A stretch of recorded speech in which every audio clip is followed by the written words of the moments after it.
Bornaman ta'a jettee godaantee biyya keessaa jiruu kee fooyyeffachuuf murteeffatte godaansa. Nan dalagadha jettee nagaadhaan manaa baatee farankaa harkaa qabdu geessuun dallaala laattee dalagattee deebi'uuf deemte garaa murattee maatii fi ollaa maraan hunda nagaadhaan mattee bormilkiidhaan deebi'uuf manaa abdiidhaan kaatee dheebuu fi gubaa aduu gammoojjii qaxxaamurtee gammoojjiin keessa baatan salphaatti hin tilmaamamu beelaa fi dheebuu waliin dallaan osoo sin tumu osoma sin kineessuu akka saree maraatu namummaa keessa mulqee osoo sin ifatu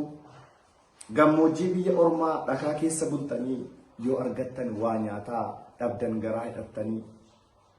ifannaa dallaalaatiif tasa yoom deebii laattu sin arrabsu callisuun sin dhiitu susukkuummattu isinoo kaayyoo qabdu kaayyoo keessan ganamaa xixximbis hin jettanu homaan xiixxan gonkumaa isin mul'ata qabdu gahuudhaaf bakka namaa miilli isin shuusha'ee kopheen isinirraa dhumee qoobni keessan duwwaadha mar'imaan guduunfamee akka taatanii daangaa baharaa geessu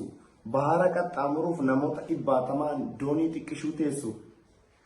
yoo bubbeen hamaan ka'ee bishaan doonii sochoosa asiifachi urgufee baara keessa sin buusa yookiin immoo garagalee qurxummiitu isin nyaata abbaa rabbi laaffiseessu bahara tarkaanfata. Bututaa du'aan keessan bahararraa buutanii akka namaa ta'uudhaaf namummaa dagattanii yeroo geessan yamanii akka horii gurgurtaa mooraatti ol sin ugguree akka shaqata gabaa dallaan isin gurguree suudii fi yamanii gidduu udduun lafarra siqaa garaan osoo sin beela'uu ilkaan sobee sin seeqaa dhakaa fi tabba gidduu lootanii akka bofaa gubaaf dhakaan yaasinii isin jijjiiree bifaa inni kaan karaa tafee dandamachuu dadhabee gubaa beelaa fi dheebuun dirreetti lubbuu dhabee gariin dooniin nyaatamee qurxummiin lafeen cabaa abbaa rabbi laaffiseeftu nagaan suudii qaqqabaa dararaa kana hunda kaayyoof jecha cimtanii jireenya du'aan qixxeen biyya suudii geessanii inni isin dhageessaniif inni asii kan biraa biyyi ormaa ormumaa homaan qabdanuu firaa mataa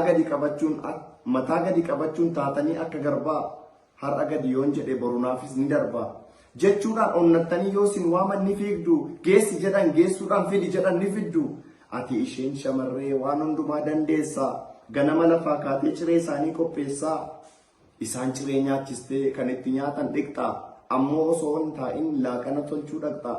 laaqana qopheessaa huccuu isaanii miicitaa yoommoo daa'imni boosse takka daa'ima baattaa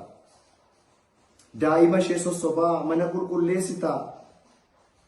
yeroo isaan mana dhufan kidmaa isaaniif gatteessaa osoo aara hin galfatin aduun baate sun dhiitee halkan walakkaa geessa kan dugdi keessi cite sin immoo warri dhiiraa hojii humnaa hojjettu gariin dhakaa yoo cabsu gariin immoo ni baattu gamoon dhedheeraan sun bar aajjoo keetiin jaarame situ ol kaasee dhaabe humna keetiin faayame inni isaan nyaatan sun tamrii situ yaabbata ofii arabni ittiin siqu du'ee badee baqata hoolaa fi gaala isaanii dirree irratti tiksitee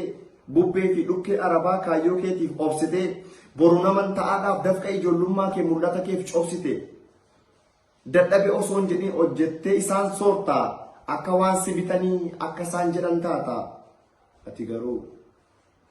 jiraachuudhaaf malee ati hin taaneen garbaa birmadummaa kee beekta jetteeti bor ni darbaa ni beekta akka gootu waan baateef quba qabda bor ol jettee deemuuf boqoodhaa gadi cabda isaan garuu sitti fayyadamanii akka wadala harree sitti baacu ta'anii akka waan waaqii hin jirree akka isaan fedhan gochuun fedha isaanii guuttanii illeerraan dafqa yaasuun coba dafqaa nyaattanii dhiira dhalaa osoo hin jenne isin dilagsiisaa cubbuu kaayyoo mana baataniif aarsaa kaffalaa lubbuu humna keessan saamanii dafqa keessan soorataa akka meeshaa godhanii baacuun itti taphataa isinitti dhimma bahu siniin aara galfatu miicitanii uffestu bilcheessitan sooratu osoo akkas taatanuu dafqa illeerraan cobsaa kaayyoo keessan kaleessaaf obsitanii hanga obsaa ji'oota lakkoofsisee osoo qofaa gungumuu qalbii kootu na cube yeroo lammiin koo dhumu yeroo namummaan hafee ta'an akka bineensaa mar'umaan nama waadee jiru namatti hadheessa lubbuun lammii keenyaa isaaniif gatii dhabee mul'atniif kaayyoon qaaliin mana hidhaatti cabe. Daa'ima harma hootu haadha irraa kutanii gara jabummaadhaan shumeessii buusanii.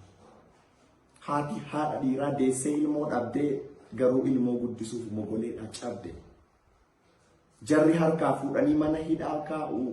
haadha ilmoo dhabde manni haala kaa'u. Boqoon keessan cabee jiraachuuf gurguuftanii anaa nyaatu lammii koo akka hin taane taatanii.